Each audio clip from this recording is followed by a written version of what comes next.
Okay, so good morning, good afternoon, good evening, wherever you're joining us from. Um, my name is Johanna Siliakus. I work for the Transport Sector Office at the Asian Development Bank, and I'd like to warmly welcome you to today's webinar, which will be looking into the EV industry and accelerating EV adoption in the Philippines. There was a last-minute change in the speaker for this webinar session, as Undersecretary Aldaba had an urgent clash in her calendar for today. However, it's our honor to be instead joined by Mr. Carl Linden Pacolor, who also works at the Department of Trade and Industry, and we'll present him better in a bit. I'll just first talk a little bit about the webinar series. So this webinar and the webinar series under which it's organized is presented under the umbrella of the e-mobility support and investment platform for Asia and the Pacific. In short, the e-mobility platform, which aims to build capacity and support scale-up of financing of e-mobility initiatives. So this platform is operated by ADB, co-implemented by UNEP, and co-financed by the GEF, the Global Environment Facility. And actually, last week we had a platform training session at the Transport Forum at ADB's headquarters in Manila. And it was really nice to see some of the faces that we have seen in our webinars also in person there. So it was nice to meet you all that I met during Transport Forum last week.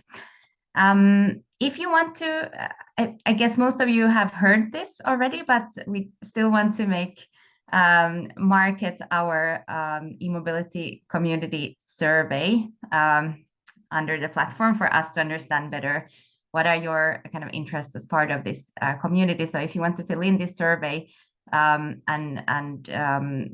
get your name and email address to our mailing list for staying up to date on the e-mobility platform's activities, please scan the QR code on the screen right now to fill in the assessment survey.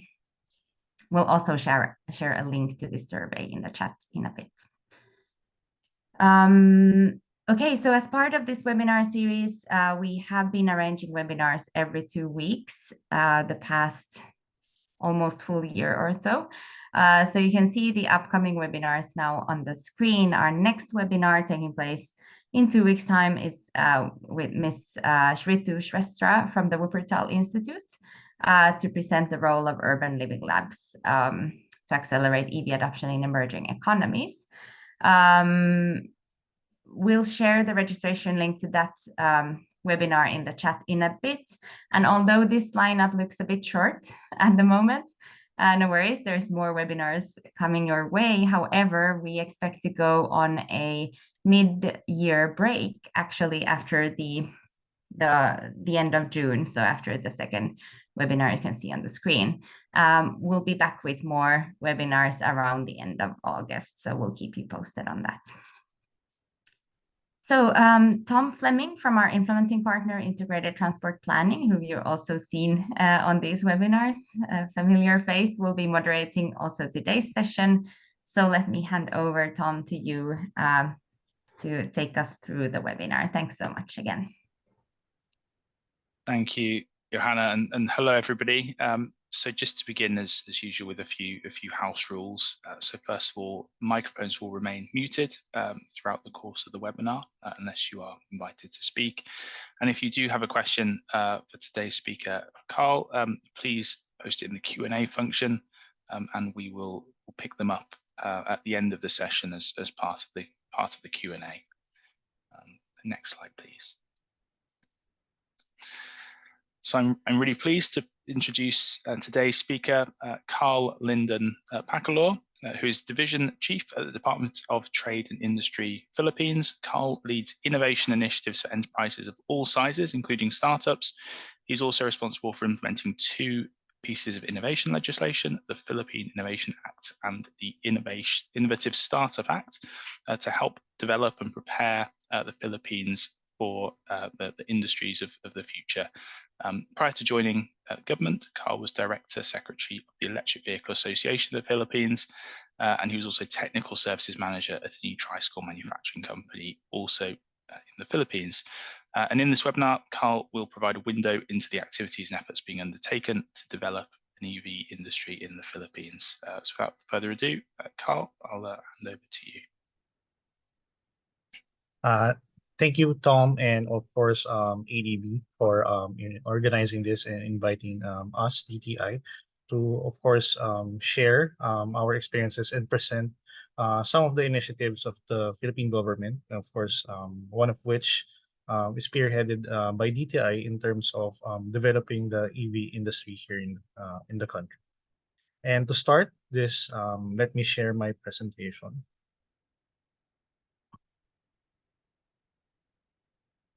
Okay, can you see my slides? Okay. Yes. So, Yes. thank you. So let me start. So I'm actually presenting this on behalf of Undersecretary Fita Aldaba. And our presentation for DTI is entitled Developing a Robust EV Industry to Accelerate E-Mobility Adoption in the Philippines. So just to provide a brief context, actually electric vehicles has not been new. In terms of the Philippines, there has been a lot of EV deployments all over the country, and it's already ever growing. So since the year around 2009, 2011, there have been various initiatives in the ETUV sector in terms of being able to manufacture various models of electric vehicles and has been deployed to various cities across the country. These initiatives has laid the groundwork and also has built certain learning experiences for us to be able to develop the EV industry. And prior to the pandemic, we have seen how these electric vehicles has actually been very useful to some of the cities and deployment sites. Of course, we won't stop in terms of that ambition. Way back then, we want the Philippines to be an electric vehicle manufacturing hub, not only in the ASEAN, but also in different as a hub for different parts of the world. And our overall goal is to be able to accelerate EV revolution here in the country. I don't know if it's fortunate or not, of course, but the pandemic in the perspective of electric vehicle industry development has actually been quite beneficial, mainly because it highlighted how a low carbon future could actually be very viable and could be very beneficial with the reduction of CO2 emissions, and at the same time have a newer mode of transport in terms of the use of our riding public. So during that pandemic, it intensified the focus of the government to actually leverage different stimulus packages and invest more in electric vehicles, and also look into public transportation as a major driver of this electric vehicle adoption. And with this, we aim to hopefully create more jobs and move our economy towards a low carbon future.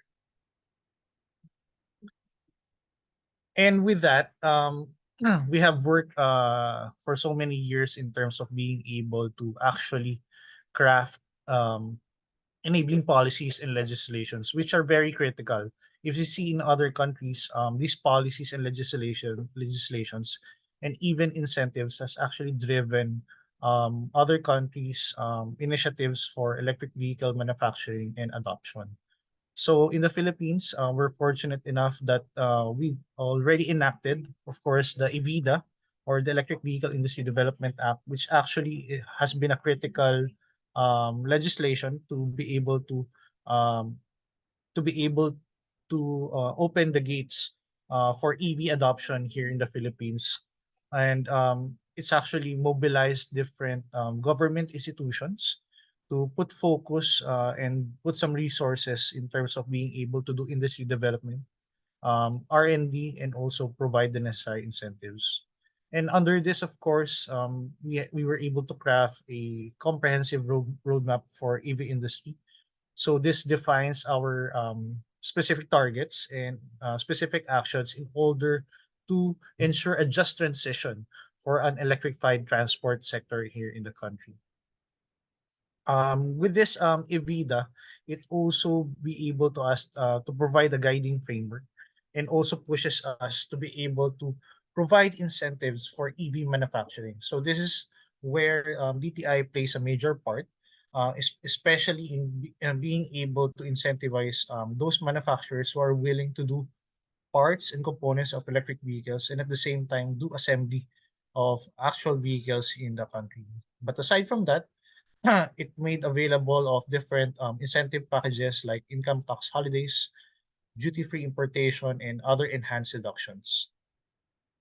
Other complementing, of course, incentives actions is actually we did have temporary tariff reduction for EV imports to stimulate demand here in the country of being able to welcome different CBUs or completely built up units in certain vehicle segments just to drive EV adoption.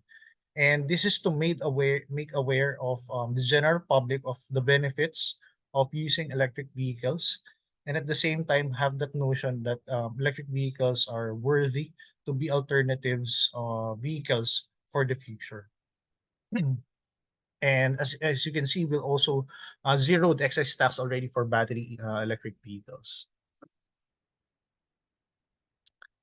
With that in mind, our overall strategy is to be able to actually build on what we call high value activities for industry development. And with that, we are focusing our strategies in terms of how we will be able to utilize the mining and processing of our green metals. So the Philippines is actually quite have significant resources in terms of copper, nickel, and cobalt, which are critical components of electric vehicle batteries as well. And through this, we hopefully be able to build our own battery manufacturing industry here in the Philippines, and go from an end-to-end solution of being able to build energy storage systems and up until to recycling.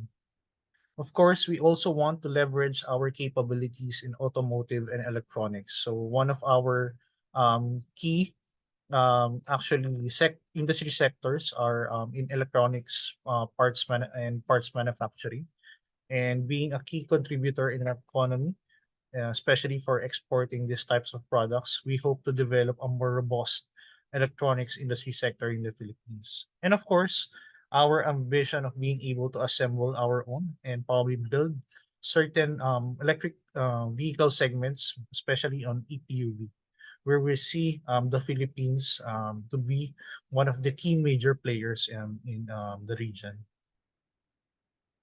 With this, we hope that we can unify this industrial strategy and integrate our local EV value chain. So with our current capabilities to host manufacturing of certain vehicle parts, particularly stamping, welding, painting, assembly for the automotive sector, we also want to leverage the design and assembly capabilities of the Philippines, especially in electronics and semiconductors. And of course, utilizing and moving up the value chain in terms of processing our green metals, and demonstrate how we can actually build an integrated battery manufacturing and assembly chain in the Philippines. And this is what we actually called leveraging our Philippine gems, which is green metals, electronics manufacturing, our market size, and even moving into software development, wherein we have a rich talent pool to be able to develop different software tools, which is critical for electric vehicles. Now, in terms of industry strategy, we ensure that to be able to have this robust ecosystem, our strategy would not be, of course, be limited just to incentivizing. We must ensure that we have the necessary components to be able to support such industry development. That's why we've outlined these certain steps and action points in terms of being able to build on our EV strategy. We have what we call the resource mapping. So this is one of which we would be able to map out the different resources that we have and determine which are the optimal sites to be able to utilize these components and parts for vehicle manufacturing. The infrastructure, of course, we want an infrastructure that is tailored for EV manufacturing and would support research and development. Investment attraction, wherein not only tax incentives will be given, but targeted investment packages, specifically for domestic and foreign investments. Capacity building is very important, and one of which is what we're doing right now. And we hope that we can leverage also this type of community to be able to proliferate more awareness campaigns and educational campaigns for skills development of our workforce in terms of understanding nuances and operational requirements of electric vehicles. Of course, we have research and innovation. We want to develop our own IP here in the Philippines and establishing certain innovation centers. Actually, this has already been started together with some of our national government agencies in the Department of Science and Technology. So this would encourage more international partnerships for developing our own IP and developing our own products here in the Philippines. Regulations and standards is very critical, particularly in electric vehicles. Of course, we want our vehicles to be safe and adheres to the international standards that being set upon by also and agreed upon by different countries. Market development and sustainability focus. As we move towards a future wherein we consider an SDG, and of course, we are now understanding the effects of climate, very much feeling it literally. So I think it's already an imperative for us to already consider moving into alternative modes of vehicles that can help better our climate and also address the different aspects of sustainability. And of course, policy support. We're not stopping from the existing EVIDA mandates, but we're also trying to update some of the other existing policies that we have to be able to ensure that the different policies are not conflicting and will be complementing each other to ensure that we have a seamless transition to electric vehicles. And lastly, we aim to position the Philippines, of course, as an export hub. And it would be important to forge collaborations with our partners from other countries and ensure that there would be harmonious trade relationships in terms of developing our own industries.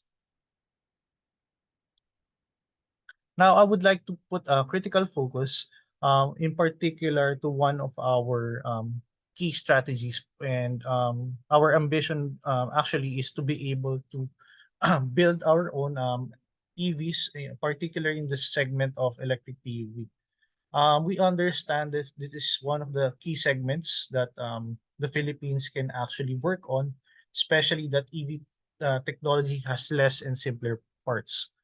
So this window of opportunity provides us a way to develop a comprehensive program to cater to this particular segment and vehicle market. And with this, we hope to jumpstart our automotive manufacturing capacity and build one of our flagship commercial vehicle models, an ePUV that can compete in the global market. This would enable us to, of course, develop a manufacturing capabilities also for light truck platforms and special purpose vehicles, which can cater to domestic and export markets.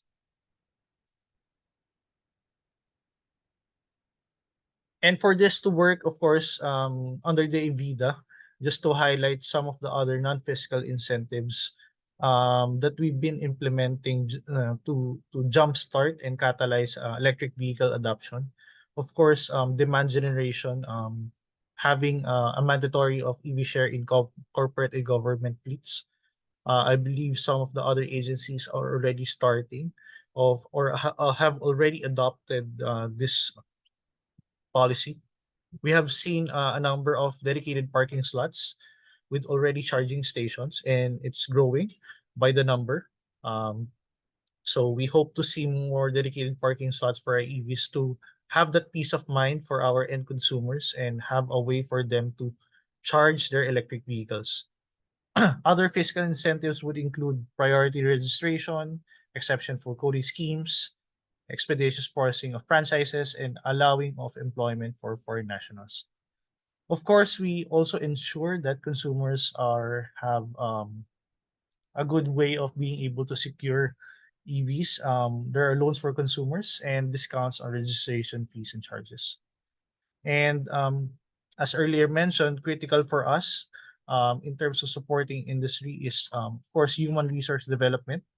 Our tech VOC training programs for EV industry are being coordinated, and some of the research expertise in the academy are being tapped in order for them to be capacitated and be ready for the next generation vehicles.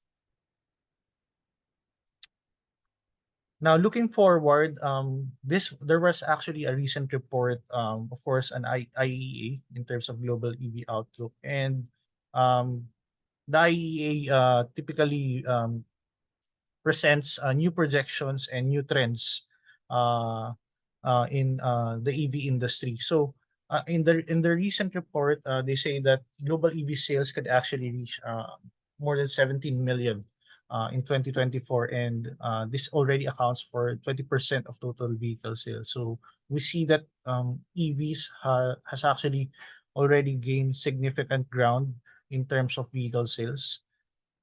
Looking at our the other ASEAN neighbors, Thailand and Vietnam has already reached 15 and 10% EV sales, respectively, as of 2023.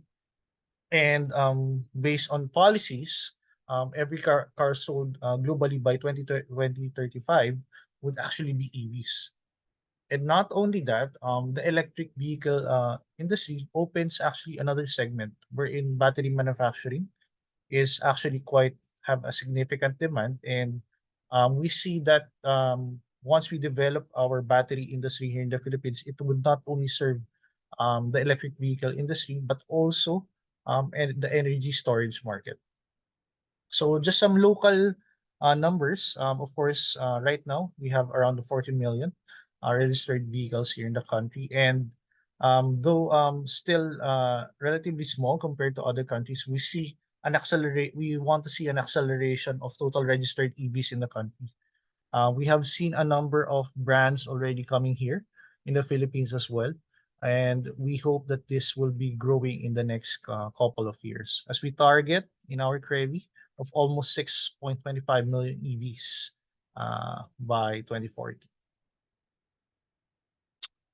And with this ambition, one of our projects which I later discuss is actually we hope that in the manufacturing sector, we are targeting and we have this ambitious simulation of being able to manufacture this number of vehicles and also adopt a number of vehicles in these various sectors, particularly in PUVs, two-wheelers, three-wheelers, and passenger vehicles. And also, as earlier mentioned, we hope that we can, of course, develop our battery industry, given the possible demand here in the Philippines, and not only that, the possible export market that we can cater to.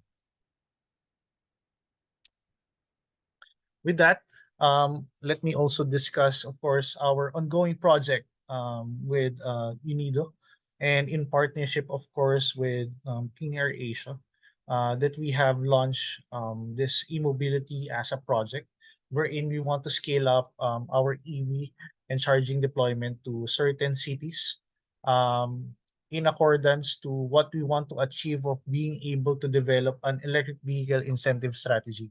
So this EVIS is actually part and parcel of the earlier mentioned EVIDA and also the CREVI, wherein we want to incentivize and narrow the cost gap between EVs and traditional vehicles.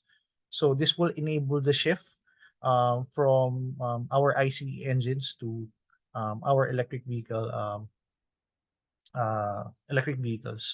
Under this, we provide time-bound, targeted, and performance-based fiscal incentives And right now, through these various components or operating framework we're looking at certain project components, particularly in EPUV, two-wheelers, battery manufacturing, and electronic manufacturing, so that we can calibrate the support program that we'll be implementing for our electric vehicle incentive strategy. And through this, we hope that we will be able to fully catalyze and accelerate the adoption and manufacturing of electric vehicles here in the country. With that, I hope you were able to, I hope I was able to give you a comprehensive overview of how we are working together with other government agencies, the DTI, the BOI, and also our counterparts in the private sector and in the academe, to be able to initiate and accelerate the Philippine EV revolution. And we hope that we can implement these policies and programs so that we can also strengthen our ecosystem and be a major player in the global EV value chain. So with that, I thank you. And again, good day to everyone.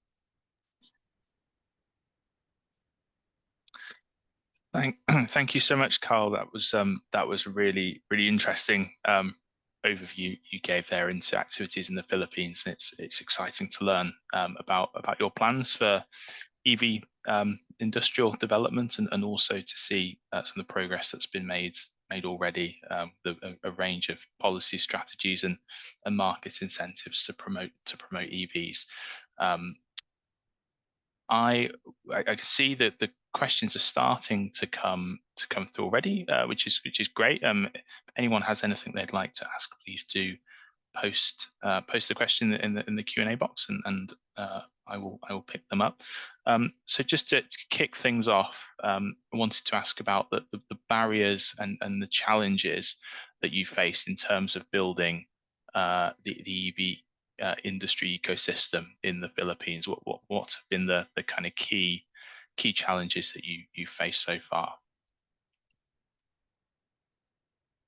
Well, of course, we're implementing this through a whole of government approach, and being able to synchronize with other government agencies and ensuring that we are one and the same in terms of direction of pushing electric vehicles forward. I believe through the EBITDA, this has actually been resolved, and we are putting our full heads forward in terms of being able to consolidate our efforts and be able to address our EV adoption, and also ensure that we implement our own respective programs within our mandates. So although this has been a key challenge for us in the past, I believe with the recent projects that were also been implemented by different national government agencies, the key people and champions of the EV industry have collectively put their efforts over the past few years to be able to build the EV industry. So we see this as an opportune time to actually be able to, for the Philippines, to be able to leverage on our focus focus on our programs and be able to work on our roles in this EV industry development. Super, thanks, Carl. And let's see, the more questions are coming in, so I'll take. I know we've got a strong Philippines audience on this webinar today as well. So Robert Kang asks, I haven't seen or heard that our government would incentivize through carbon credits by EV users. We are a public transport operator in Gensan, operating electric Jeeps 5 years already. I don't know if you have a response to Carl's, sorry, to Robert's question. Yeah, this is actually one of the key components I believe that we're going to look into as well with the e-mobility as a project. So as we deploy EUV units, we are studying as to how we will be leveraging carbon credits as part of our EV incentive program. So although we understand, of course, Gensan is one of the pioneers actually of electric vehicle deployment, and they have been quite successful in operating e-jeeps in their area. I think it would also be a valuable addition for us to be able to share some resource and data that can actually help us in terms of being able to develop these incentive programs using carbon credits. So we welcome the collaboration with the organization of Sir Robert in Gensan to be able to develop this incentive program. Thanks, Carl. And Faithful Ramirez asks, thank you for sharing this Good EV initiative in the Philippines. I wonder if we can also consider circular economy for resource planning of green metals. This may be a good add-on aside from sustainable mining practices to reduce waste. So I guess that's the kind of end of life question. Yeah, aside from the recently mentioned, I think end-to-end process that we are envisioning for batteries. Part of which, of course, is being able to work on sustainable practices for mining. And since we're doing, actually, we have a separate technical working group within the agency working on the green metals. So through that working group, I think this can be discussed as to how this can be considered and ensure that we, of course, adhere to sustainable mining practices in terms of leveraging on our resources. Thanks, Carl. And another question. So the Land Transportation Office recently required the registration of LEVs. Won't this depress the LEV market and run counter to Evida? Right now, I cannot comment through this information. I think this is relatively recent given the ongoing discussions and of course there were quite a number of issues with regards to the proliferation of LEVs as well and the requirement of LTO. Probably we can coordinate with our colleagues from the Department of Transport regarding this matter as to how we will be able to ensure that, of course, we still adhere to the policy requirements of the Evida, but not depress this certain market segment. Thanks, Carl. And another question, how is DTI assessing what EPUV segment is best supported by the EBIS? Have the industry players, suppliers responded to the limited options of the market that matches use cases? Yeah, we've actually constantly have industry consultations as part of the ongoing e-mobility project as well. And this is part of how we'll be able to address this particular segment of understanding the requirements of EPUV operations. Of course, it is recognized that as of now, there are limited options, but we do believe upon understanding the market and being able to communicate with other players who are actually in the realm of manufacturing, and we see that other players as well who are currently outside of manufacturing would actually come in considering the ease of assembly and doing electric vehicles. So it's just a matter of time to be able to actually be able to have a good number of players to be able to address what we call these limited options in the market. Thanks, Carl. So given ongoing challenges in supply chains, how do you see the Philippines growing to become that key player in the overall global EV value chain as you aspire to create? Yeah, as we see in other countries, critical to actually how they develop their electric vehicle industry is how integrated their supply chains are and the availability of resources. The Philippines being again one of the many gifted countries of having these natural resources, I believe we must be able to actually leverage on those. Not only these natural resources, but our human capital as well to actually be able to support this industry development. So this is what we see as our key competitive advantage, and we hope to position ourselves as part of the value chain within these areas.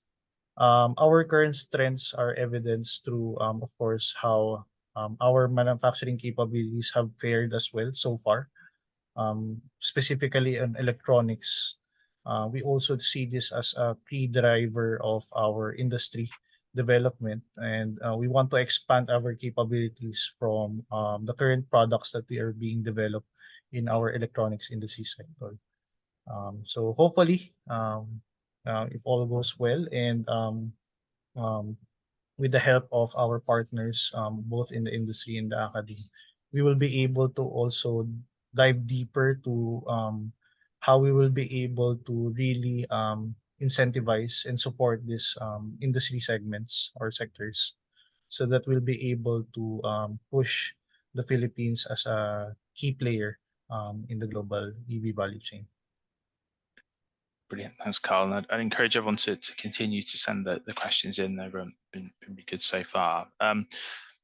In terms of the key learnings that you've taken from prior EV deployments, you know, what would they be, and how are you sort of incorporating those into your ongoing efforts? Probably some of the key learnings that of course, EV deployment was not that easy. There are certain aspects, technical considerations that would be needed into account, and also I think social considerations or social acceptance of being able to deploy or use electric vehicles in the country.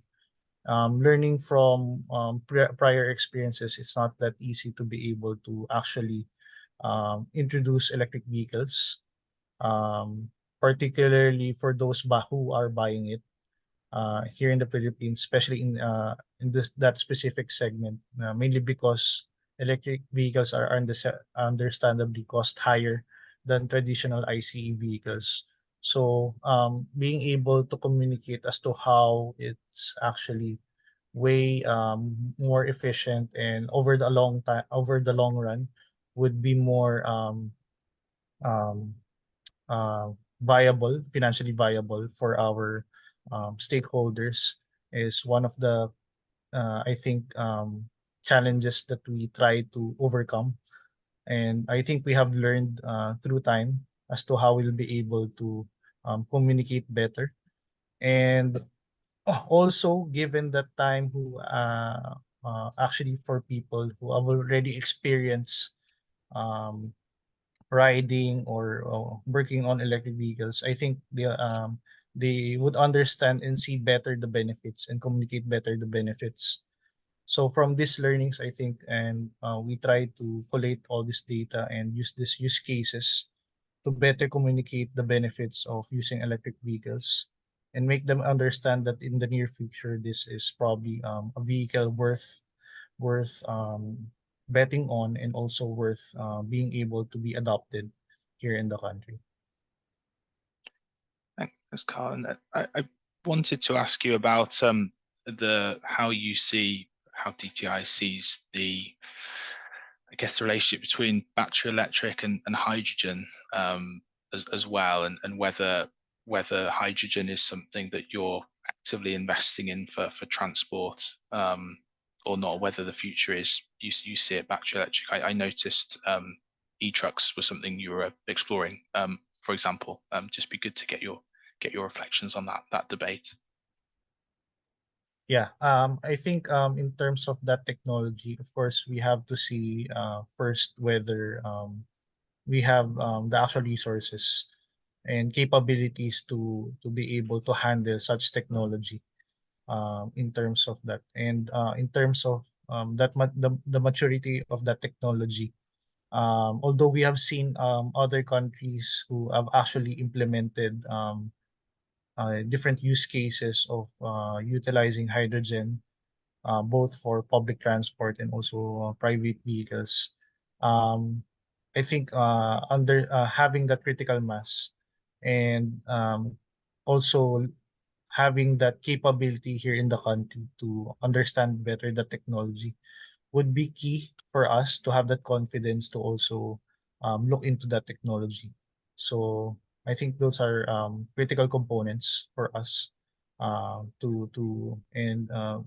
be able two critical components for us to be able to consider also looking into that technology.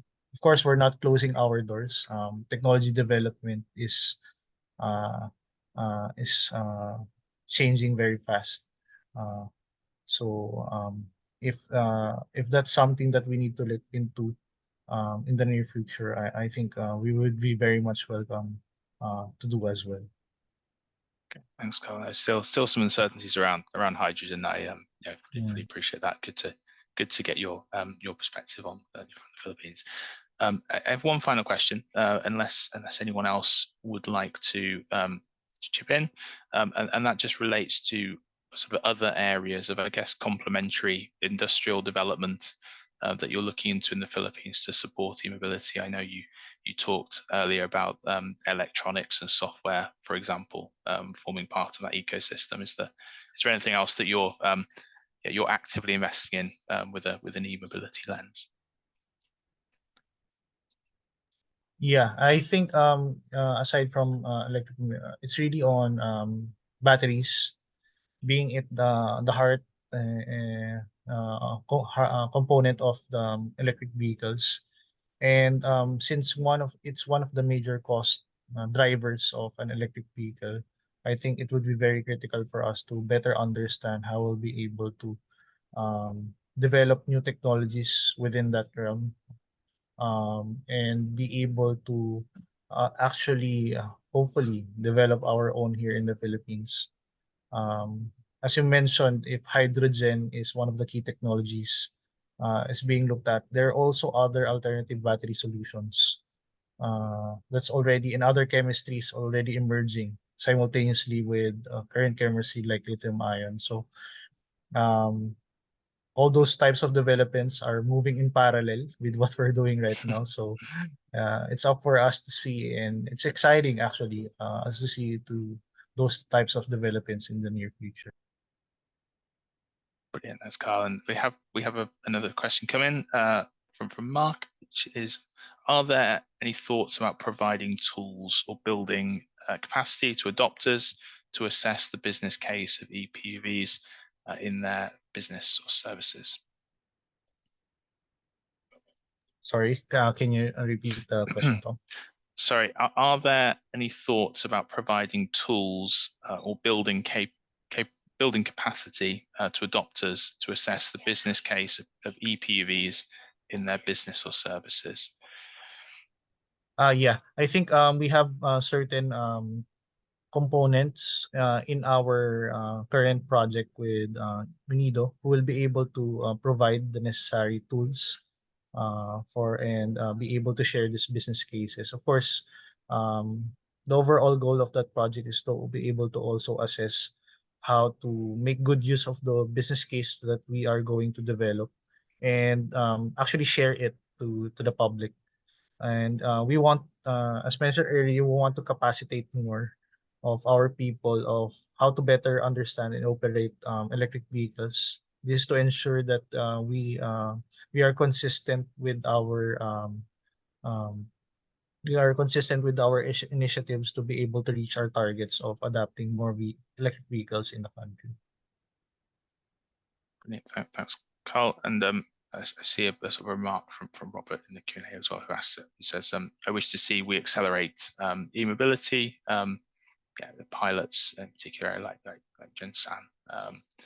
Yeah, I'm sure we all support that message to scale up e-mobility as quickly as sustainably as we possibly can. I am conscious of time, but we're coming to the end of our session, right on the time. So at this point, I to draw us to a close. In doing so, Carl, massive thanks for presenting the webinar slot today, and especially so given that you've stepped in relatively last minute. So thank you for that, and for providing such an insightful presentation. And thank you to everyone who attended. And we had a strong attendance today, particularly from the Philippines, and to all of you who asked questions. And I'm sure this is a dialogue that we can continue offline as well, and excited to see the next steps in the Philippines is EV and e-mobility sort of development, industrial development, and and other areas as well. So as Johanna mentioned, our next webinar is in 2 weeks' time, same place, and it'll be from Shritu Shrestha from who's a senior researcher at the Wuppertal Institute. So we look forward to seeing you there.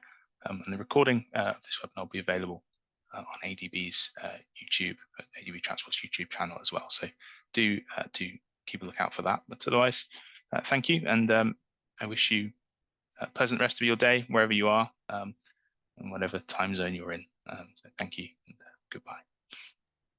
Thanks, Will. Thank you, everyone. Thank you, Carl.